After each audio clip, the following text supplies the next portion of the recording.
जय श्री कृष्णा फ्रेंड्स।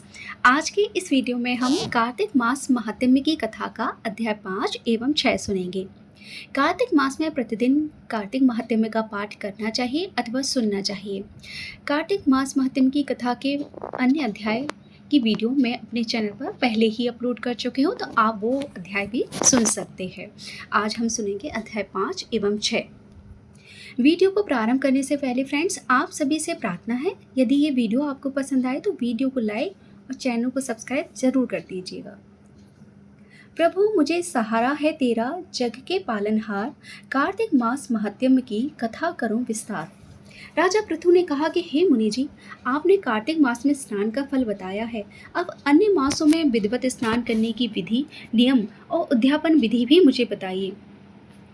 देव ऋषि नारद बोले कि हे राजन, आप भगवान विष्णु के अंश से उत्पन्न हुए हैं, अतः यह बात आपको मालूम ही है, फिर भी मैं आपको यथोचित विधान बताता हूँ।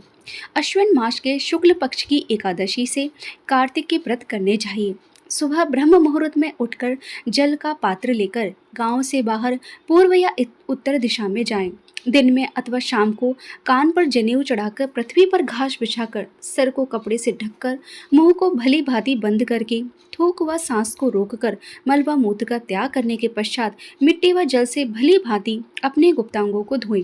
तत्पश्चात जो मनुष्य दातुन नहीं करता उसके सब मंत्र निष्फल हो जाते हैं, अतः दांत और जीभ को यत्नपूर्वक शुद्ध करना चाहिए और निम्नलिखित मंत्र पढ़कर वृक्ष से दातुन तोड़नी चाहिए। हे बृहस्पति, तुम हमें आयु, कीर्ति, तेज, प्रज्ञा, पशु संपत्ति, महाज्ञान, बुद्धि और विद्या प्रदान करो। यह मंत्र पढ़कर दूध वाले वृक्ष से 12 अंगुल की दातुन तोड़कर दातुन करें। व्रत या शादी के दिन दातुन नहीं करनी चाहिए। प्रतिपदा, अमावस्या, नवमी, छठी, रविवार को चंद्र तथा सूर्य ग्रहण में दातुन नहीं करनी चाहिए। कटीले पेड़ों, कपास, पीपल, बरगद और निर्गंध, इन पेड़ों की दातुन करनी चाहिए। तत्पश्चात भली भांति स्नान करके फूल माला, चंदन, पान इत्यादि पूजा की सामग्री लेकर प्रसन्न मन व भक्ति पूर्वक भगवान शंकर के मंदिर में जाना चाहिए। वहां सभी देवी देवताओं के अर्घ्य, आचमनीय आदि वस्तुओं से अलग अलग पूजन करना चाहिए। प्रार्थना एवं प्रणाम करना चाहिए। फिर भक्तों के स्वर से स्वर मिलाकर श्री हरि का कीर्तन करना चाहिए। मंदिर में जो गायक भगवान श्री हरि का कीर्तन करने आए हों, उनका माला, चंदन, तांबूल आदि से पूजन करना चाहिए, क्योंकि देव स्थानों में भगवत कीर्तन करने वाले भी साक्षात भगवान विष्णु के ही स्वरूप होते हैं। यह लोग सतयुग में विष्णु जी को अपनी तपस्या, योग और दान के द्वारा भगवान को प्रसन्न करते थे, मगर कलयुग में भगवत गुणगान ही भगवान श्री हरि को प्रसन्न करने का प्रथम साधन माना गया है। नारद जी ने राजा पृथु से कहा कि हे राजन, मैंने एक बार भगवान से पूछा कि हे प्रभु, आप सबसे अधिक कहाँ रहते हैं। भगवान ने कहा कि हे नारद, मैं वैकुंठ अथवा योगियों के हृदय में ही नहीं रहता, अपितु जहाँ मेरे भक्त मेरा कीर्तन करते हैं वहाँ मैं अवश्य रहता हूँ। जो मनुष्य चंदनमाला आदि से मेरे भक्तों का पूजन करते हैं, उनसे मेरी ऐसी प्रीति होती है जैसे कि मेरे पूजन से भी नहीं हो सकती। शिरीष, धतूरा, गिरजा, चमेली, केसर, कंदार, कटहल के फूलों व अक्षतों से भगवान विष्णु की पूजा नहीं करनी चाहिए। अड़हल, कंद, गिरीश, जूही, मालती, केवड़ा के पुष्पों से भगवान शंकर की पूजा नहीं करनी चाहिए। लक्ष्मी के इच्छुक पुरुषों को तुलसी पत्र से सूर्य नारायण की पूजा नहीं करनी चाहिए। जिन देवताओं को की पूजा में जो फूल निर्दिष्ट है, उन्हीं से उनका पूजन करें। पूजन समाप्त होने के पश्चात भगवान से क्षमा प्रार्थना करें कि हे सुरेश्वर, हे देव, मेरे पास न मंत्र है न क्रिया है, मैं भक्ति से भी हीन हूँ। जो कुछ भी पूजा मैंने आपकी की है उसे प्राप्त करें। ऐसी प्रार्थना करने के बाद दंडवत प्रणाम और क्षमा प्रार्थना करके भगवत कीर्तन करना चाहिए, श्री हरि की कथा सुननी चाहिए और प्रसाद ग्रहण करना चाहिए। इस तरह बताई गई विधि के अनुसार जो मनुष्य कार्तिक व्रत का अनुष्ठान करते हैं, वे संसार के सभी सुखों को भोगते हुए अंत में मुक्ति को प्राप्त होते हैं। बोलिए कार्तिक के ठाकुर की जय। यहाँ पर 5वां अध्याय हुआ। अब हम सुनेंगे 6ठे अध्याय की कथा। जिसके सुनने से सब पाप नाश हो जाए, कार्तिक महात्म्य का लिखूं 6ठा अध्याय। नारद जी ने कहा, जब 2 घड़ी रात शेष रह जाए तब तिल, कुश, अक्षत, चंदन आदि लेकर शुद्ध होकर जलाशय पर जाए। नहर की अपेक्षा नदी में स्नान करने से 10 गुना फल प्राप्त होता है।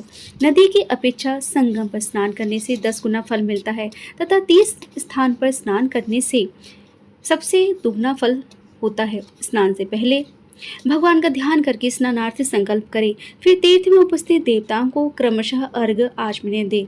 अर्घ्य मंत्र इस प्रकार है: हे कमलनाथ आपको नमस्कार है, हे जलशाही भगवान आपको नमस्कार है, हे ऋषिकेश आपको मेरा प्रणाम है। मेरे दिए है अर्घ्य को आप ग्रहण करें। वैकुंठ, प्रयाग तथा बद्रिकाश्रम में जहाँ कहीं भी भगवान विष्णु गए वहाँ उन्होंने 3 प्रकार से अपना पैर रखा था। वहाँ पर ऋषि वेद यज्ञों के सहित समस्त देवता मेरी रक्षा करते रहे। हे जनार्दन, हे दामोदर, हे देवेश, आपको प्रसन्न करने के लिए मैं कार्तिक मास में विधिवत प्रातः स्नान कर रहा हूँ। आपकी कृपा से मेरे समस्त पाप नष्ट हो जाएं। हे हरे, कार्तिक मास में व्रत तथा विधि पूर्वक स्नान करने वाला मैं अर्घ्य देता हूँ, आप राधिका सहित ग्रहण करें। हे कृष्ण, हे प्रबल राक्षसों का नाश करने वाले भगवान, हे पाप नाशक, कार्तिक मास में नित्य प्रति दिए हुए मेरे अर्घ्य को द्वारा कार्तिक स्नान का व्रत करने वाला फल मुझे प्राप्त हो। इसके बाद विष्णु, शंकर तथा सूर्य का ध्यान करके जल में प्रवेश करें। नाभि पर्यंत जल में खड़े होकर विधि पूर्वक स्नान करें। गृहस्थी तिल और आंवले का चूर्ण लगाकर अथवा विधवा स्त्री यदि तुलसी की जड़ की मिट्टी लगाकर स्नान करें। सप्तमी, अमावस्या, नवमी, त्रयोदशी तिथियां, दशमी आदि तिथियों को आंवला तथा तिल से स्नान नहीं करना चाहिए। स्नान करते समय निम्न शब्द कहें: जिस भक्ति भाव से भगवान ने देवताओं के कार्य के लिए 3 प्रकार का रूप धारण किया था, वही पापनाशक भगवान विष्णु अपनी कृपा से मुझे पवित्र बनाए। विष्णु जी की आज्ञा से कार्तिक व्रत करने वालों की इंद्र आदि सारे देवता रक्षा करते हैं, अतः वह मुझको पवित्र करें। बीजों, रहस्यों तथा यज्ञों सहित वेदों के मंत्र, कश्यप आदि ऋषि, इंद्र आदि देवता मुझे पवित्र करें। गंगा आदि सभी नदियाँ, संपूर्ण तीर्थ, सातों समुद्र और समस्त जलाशय मुझको पवित्र करें। अदिति आदि सभी नारियाँ, यज्ञ, सिद्ध, सर्प, सब औषधियाँ व तीनों लोकों के पर्वत मुझे पवित्र करें। इन शब्दों को कहकर स्नान करने के पश्चात व्रती हाथ में पवित्र धारण करके देवता, ऋषि, मनुष्य तथा पितरों का विधिवत तर्पण करते हुए जितने भी तिल तर्पण करते रहते हैं उतने वर्ष पर्यंत व्रती के पितृगण स्वर्ग में वास करते हैं। तत्पश्चात व्रत करने वाला जल से निकलकर शुद्ध वस्त्र पहने प्रातः काल के सब कृत्यों से निवृत्त होकर पुनः भगवान विष्णु का पूजन करे। समस्त तीर्थों के सारे देवताओं का स्मरण करके भक्ति पूर्वक चंदन, फूल और फलों सहित भगवान विष्णु को फिर अर्घ्य दे। अर्घ्य का मंत्र अर्थ यह है: पवित्र कार्तिक मास में मैंने स्नान किया है। हे विष्णु जी, राधा के साथ आप मेरे दिए अर्घ्य को ग्रहण करें। इसके पश्चात चंदन, फूल, तांबूल आदि से वेद पाठी ब्राह्मणों का श्रद्धा पूर्वक पूजन करें और बार बार साष्टांग प्रणाम करें। ब्राह्मणों के दाएं पैर में तीर्थ रहते हैं, मुख में वेद और सारे अंगों में देवता निवास करते हैं। अपने कल्याण की कामना रखने वाले लोग न इनका अपमान करें न इनका विरोध करें। फिर एकाग्रचित हो भगवान विष्णु की प्यारी तुलसी का पूजन करें, उनकी परिक्रमा करें तथा उनको प्रणाम करें। हे देवी तुलसी, देवताओं ने ही प्राचीन काल से आपका निर्माण किया है और ऋषियों ने आपका पूजन किया है। हे विष्णु की प्यारी तुलसी, आपको मेरा प्रणाम है, आप मेरे सब पापों का नाश करो। इस प्रकार भक्ति पूर्वक जो लोग कार्तिक व्रत का अनुष्ठान करते हैं वह संसार से सुखों को भोगते हुए अंत में मुक्ति को प्राप्त करते हैं। बोलिए श्री कृष्ण भगवान की जय। फ्रेंड्स, यहाँ पर कार्तिक मास महात्म्य की कथा का 6वां अध्याय भी पूरा हुआ। अगली वीडियो में हम अध्याय 7 और 8 का पाठ करेंगे। कार्तिक में स्नान करने के क्या क्या नियम हैं, क्या क्या विधि है, उससे संबंधित वीडियो मेरे चैनल पर है। तो अभी आपने यदि कार्तिक स्नान शुरू नहीं किया है तो आप वो वीडियो देख सकते हैं।